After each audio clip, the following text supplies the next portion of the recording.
while we are conscious of two facts, that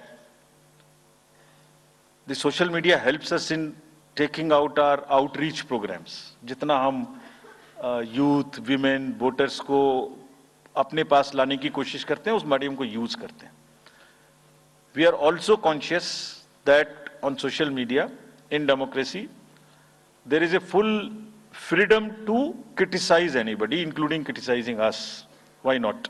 If we are doing wrong, criticize us. But you should not be allowed to create fake news which is not based on facts, because it can disturb the public order. ये अफवाहें फैलाते हैं. तो हमने सबको instructions दी हैं किस किस्म का इंस्टीट्यूशनलाइज तरीका किया. ये कुछ इस तरीके की नई चीजें हैं जो इस बार के चुनाव में सबको देखने की मिलेंगी. मैंने मसल पावर के बारे में भी बताया, मनी पावर के बारे में भी बताया, मिस इन्फॉर्मेशन के बारे में. तो ये जो प्रोसेस है इलेक्शन का, जो आज से शुरू हो रहा है काउंटिंग के बीच तक, जिसमें शोर शराबा गंदगी की संभावना बनी रहती थी, वो हमारा प्रयास है कि कम से कम हो. उसके प्रति हम बहुत ज्यादा सजग रहें. इसमें क्या करेंगे? Under section 69 and 79(3) of the IT Act, authorized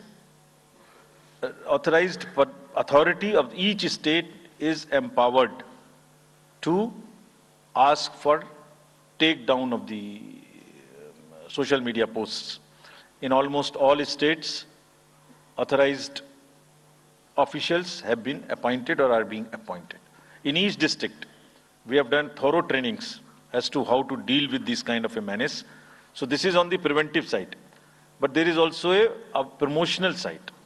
All our entire machinery will now react to whatever is coming by facts. We will try and join the issue instead of being in the background. If somebody is trying to do a fake kind of a narrative, which is disturbing the level playing field, which is disturbing the public order, or which is not based on the facts, and which has crossed the line of the criticism, we would be also joining them. We will also launch very soon on our website something called Myth versus Reality. This is going to be live very soon. Means, ये myth फैलाया जा रहा है, ये उसकी reality है. हम अपनी तरफ से आगे बढ़ के आपको educate करेंगे कि ये उसकी reality है. और सोशल मीडिया के बारे में आप सबसे भी एक अपील है कि थोड़ा देख लें. मतलब जो आया उसको आगे नहीं करना चाहिए. इसमें एक बहुत बड़ा झूठ का बाजार भी है. मैंने इसके बारे में सोच रहा था तो मैंने कुछ चंद लाइनें लिखी थी जो आपको बताना चाहता हूं. झूठ के बाजार में रौनक तो बहुत है, गोया बुलबुले जैसी तुरंत ही फट जाती है. पकड़ भी लोगे तो क्या हासिल होगा सिवाय धोखे के. तो उसको थोड़ा रोक के देखें, समझ लें आगे बढ़ाने लायक है कि नहीं है, ना बढ़ाएं. Now friends, the last problem.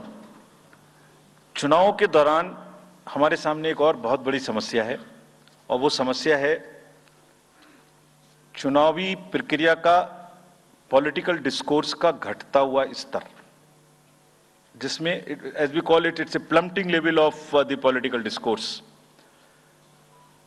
अगर हमने सब पॉलिटिकल पार्टीज को बहुत स्ट्रांग एडवाइजरी इशू की हैं.